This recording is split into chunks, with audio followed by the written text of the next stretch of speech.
the way I view religion is that the fear of a very bad afterlife is what drives a lot of people to do good acts. I'll correct you at two levels, if allowed. First of all, it's not that you are not religious. This question itself is religious. The fear of afterlife enables people to be good. No, not at all. Nothing good can emerge from a fear, any kind of fear. Especially a fear of the imaginary. Don't you see? People kill each other because they think that's what their scriptures tell them to do. And in their eyes, it is something good. How do you know what is good for someone? What if the donation that you are giving, do you know so many terrorists who operate in India, they operate out of charities? How do you know that you are donating to something really good? Sir, if I can play devil's advocate for a minute. Yes, I'm not a religious person, not an extremely religious person, but the way I view religion is that the fear of a very bad afterlife is what drives a lot of people to do good acts in the current life. So in that way, religion does promote good in the world. It does keep people on a better path. It makes them at least, donate to charities, commit a few selfless acts. I'll correct you at two levels, if allowed. Okay, sir. First of all, it's not that you are not religious. This question itself is religious. This gathering itself is religion. What else is happening here? Why do you think that there must be some kind of a holy fire or some kind of a religious performance? Only then you can call an activity as religious. Why do you think? Or we must face in a particular direction, or there must be banners of a particular color or a deity, only then the thing is religious. This that is happening here, this is the purest essence of religion. We are all into something religious at this moment. So you are a religious person, at least right now, first thing. Second thing, you said the fear of afterlife enables people to be good. No, not at all. Not at all.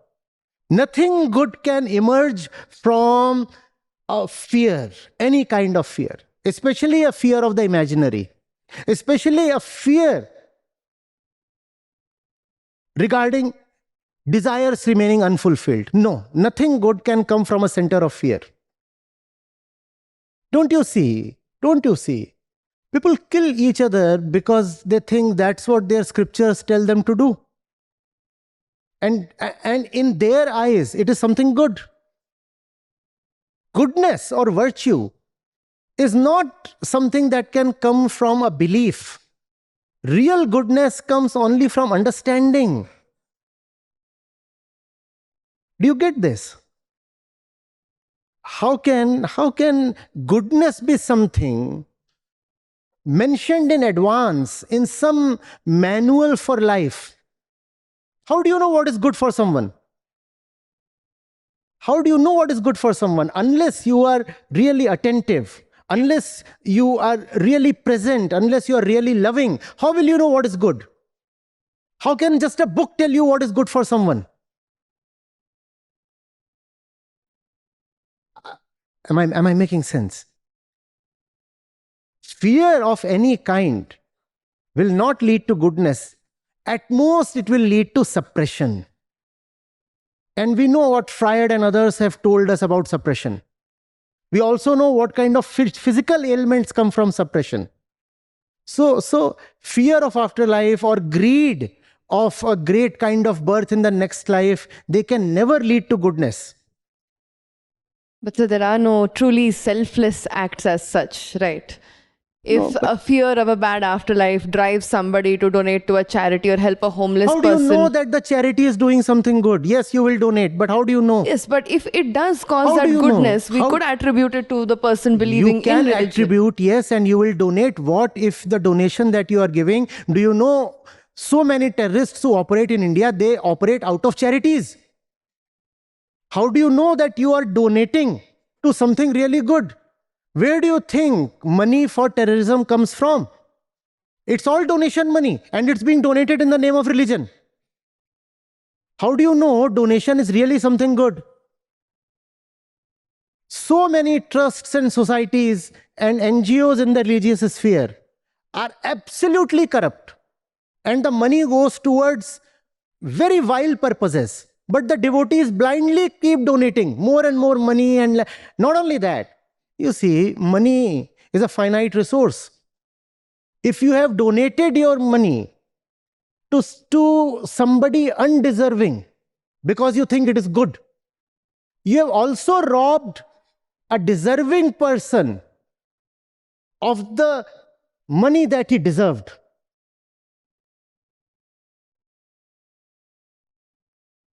You said, I believe in this thing, therefore let me donate my money there.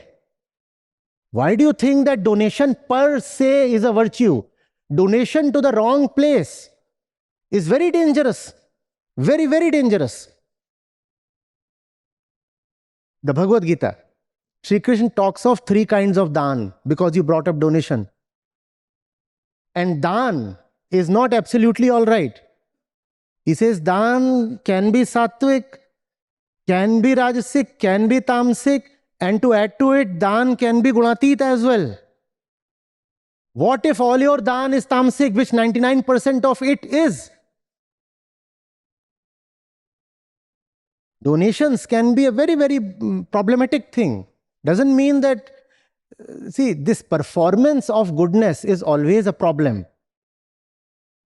Goodness is not something that is prescribed in advance.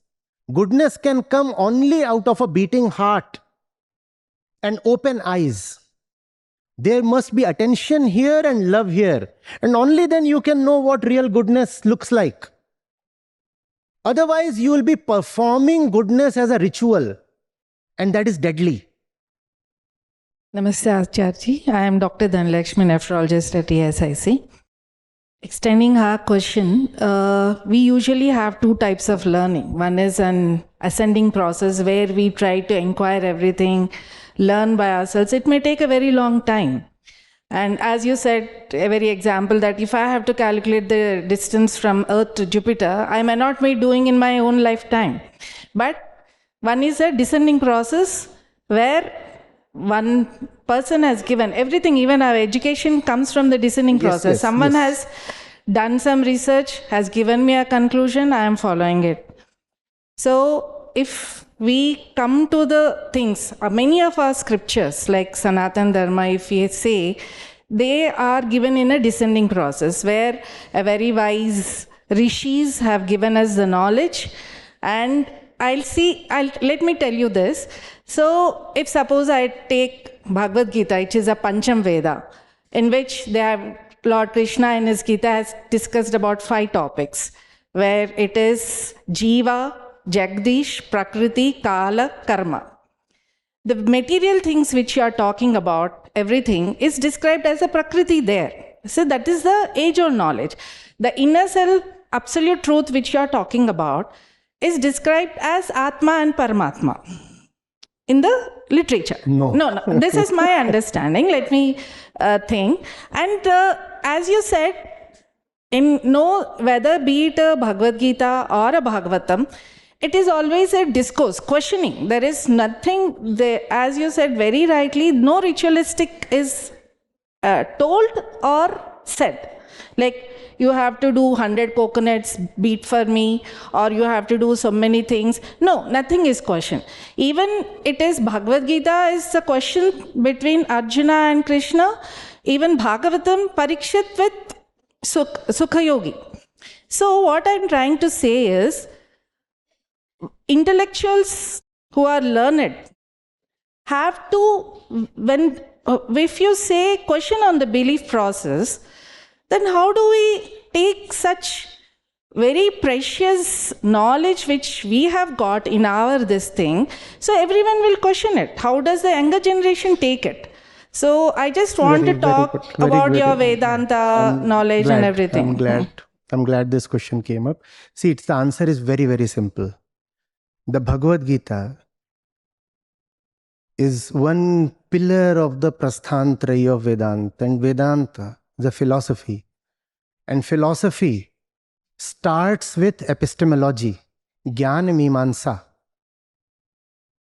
Praman is needed for everything. Nobody hands down anything to you. So yes, you are very right with the descending process. What you have here in your institution is a descending process. But do you hand anything over to them without proof? Yes, it's a descending process. You tell them things, but with due proof, and that proof is available to be verified and falsified.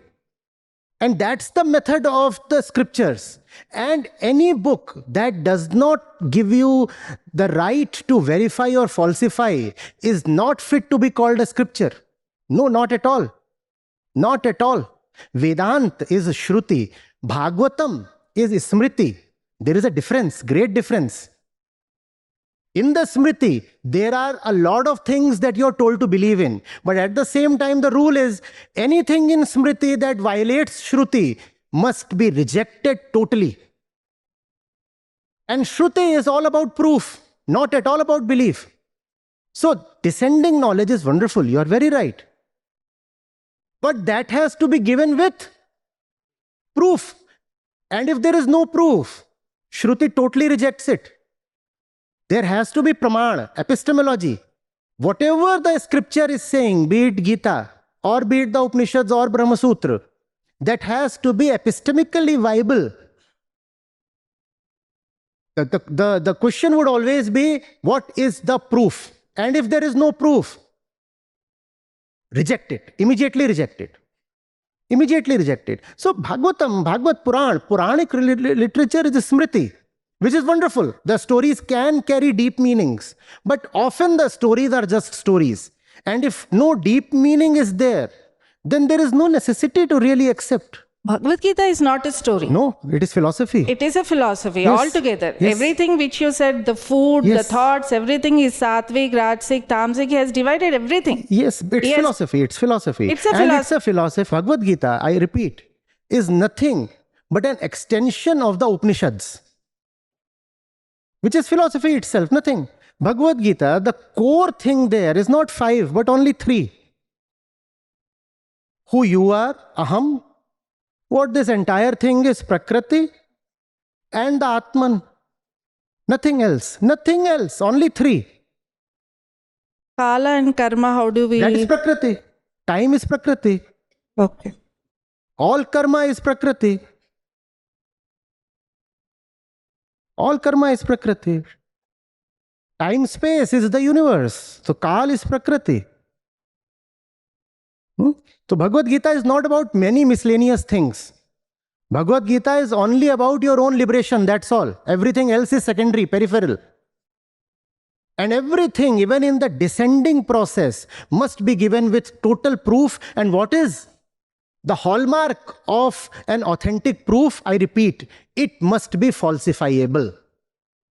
Just download the Acharya Prashant app, and there you go to the community section, and you have live testimonials streaming in at the rate of 1 every 5 minutes. I'm seeing lives change in thousands, if not millions, every day in front of my own eyes. We are doing it. Right. We have actually done it. Join the community of more than 2 lakh participants on the Acharya Prashant app. Your first month is completely free. You'll get full access to Gita Mission. On the app, you will get regular live sessions, daily exclusive conversations with Acharya Prashant, access to the vibrant Gita community, wisdom exams, curated news, audiobooks, quotes, and much more. Search Acharya Prashant on Google Play Store or Apple App Store and download now.